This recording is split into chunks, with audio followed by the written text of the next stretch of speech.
नमस्कार।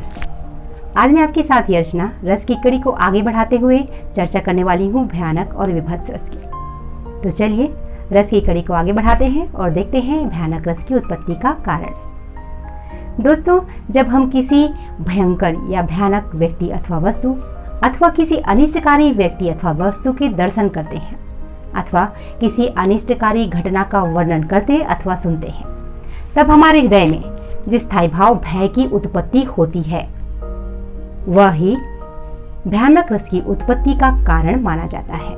कहने का तात्पर्य है कि भय के कारण भयानक रस की उत्पत्ति होती है। चलिए अब देखते हैं भयानक रस के अवयव। स्थायी भाव भय, आशयालंबन, जिसके हृदय में स्थायी भाव भय उत्पन्न हो रहा है। विषयालंबन, हिंसक प्राणी, निर्जन स्थल अथवा शून्य स्थान, अनिष्टकारी व्यक्ति अथवा वस्तु के दर्शन। उद्दीपन, भयानक स्वर, गर्जना, निर्जन स्थल का डरावनापन अथवा किसी अनिष्टकारी व्यक्ति अथवा वस्तु अथवा हिंसक प्राणियों की चेष्टाएं, यह है उद्दीपन। अनुभाव, डर लगने पर हमारी शारीरिक चेष्टाएं क्या होनी चाहिए? कंपन, चाहे वो शारीरिक कंपन हो चाहे स्वर का कंपन हो। कंपन, पसीना निकलना, गले का सूखना, मूर्छा, पलायन, रुदन इत्यादि। संचारी भाव क्या होंगे? संचारी भाव दैन्य, संभ्रम, चिंता, त्रास, सम्मोह इत्यादि। चलिए अब इसके उदाहरण पर भी चर्चा कर लेते हैं। यहाँ मैं जो उदाहरण ले रही हूँ वो जयद्रथ वध से संबंधित है, तो लीजिए प्रस्तुत है।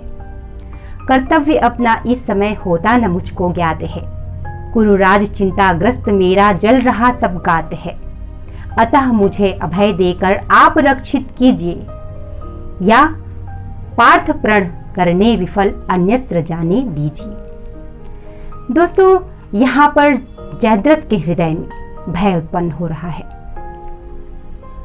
क्योंकि अर्जुन, जिसे इस पद्यांश में पार्थ की संज्ञा दी गई है, जयद्रथ को अपने पुत्र अभिमन्यु की मृत्यु का कारण मानते हुए ये प्रतिज्ञा करते हैं कि आज सूर्यास्त से पहले मैं जयद्रथ का वध कर दूंगा, और अगर मैं अपने प्रण में सफल नहीं हो पाया तो अग्नि में प्रवेश कर मृत्यु को वरण करूंगा।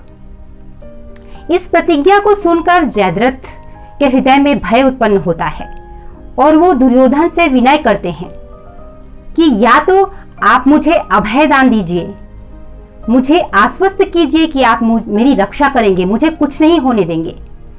अगर आप यह नहीं कर सकते तो मुझे कहीं और जाने की आज्ञा दीजिए, जिससे अर्जुन अपने प्रण को पूरा न कर सके और मृत्यु को प्राप्त करे। तो यहाँ पर भय उत्पन्न होने के कारण भयानक रस की उपस्थिति है। चलिए दोस्तों आगे बढ़ते हैं और देखते हैं विभत्स रस की उत्पत्ति का कारण। विभत्स, जिसका स्थायी भाव है घृणा अथवा ग्लानि। जब हम किसी घृणित व्यक्ति अथवा वस्तु को देखते हैं, उनके बारे में सुनते हैं अथवा विचार मात्र करते हैं, तब हमारे हृदय में जिस स्थायी भाव घृणा की उत्पत्ति होती है, उस भाव से ही विभत्स रस की पुष्टि होती है। विभत्स रस के लिए जुगुप्सा अथवा घृणा का होना अनिवार्य है। चलिए अब देखते हैं विभत्स रस के अवयव। स्थायी भाव घृणा, जुगुप्सा अथवा ग्लानि। आशयालंबन, जिसके हृदय में घृणा उत्पन्न हो रहा है। विषयालंबन, अस्थि, रक्त, विष्ठा और घृणित वस्तुओं के दर्शन। उद्दीपन, दुर्गंध युक्त वातावरण। अनुभाव, मुंह बनाना, थूकना अथवा नाक और आंखों का बंद करना।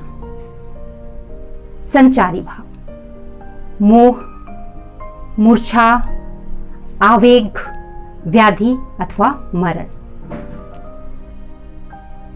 चलिए अब चर्चा करते हैं इसके उदाहरण। उदाहरण प्रस्तुत करने से पहले मैं आपको बताना चाहूंगी कि हमारे हिंदी साहित्य में ऐसे बहुत कम साहित्यकार अथवा कवि हुए जिन्होंने इस रस का उपयोग किया, लेकिन स्वामी तुलसीदास जी ने रामचरितमानस में समर भूमि का चित्रांकन करते समय बहुधा इस रस का उपयोग किया है। तो चलिए मैं एक उदाहरण रामचरितमानस से ही प्रस्तुत करती हूं।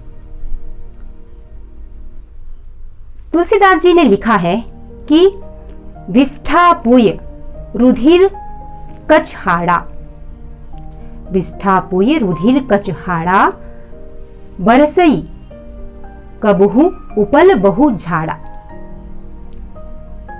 यहां पर स्वामी तुलसीदास जी ने मेघनाद द्वारा वानरों को डराने के लिए किए गए कृत्य का वर्णन किया है। तुलसीदास जी ने इन पंक्तियों में कहा है कि मेघनाद वानरों को डराने के लिए कभी तो विष्ठा, अस्थि और रुधिर और बाल की वर्षा करते हैं, तो कभी उन पर बड़े बड़े चट्टान फेंकते हैं। तो दोस्तों आज के लिए इतना ही। धन्यवाद।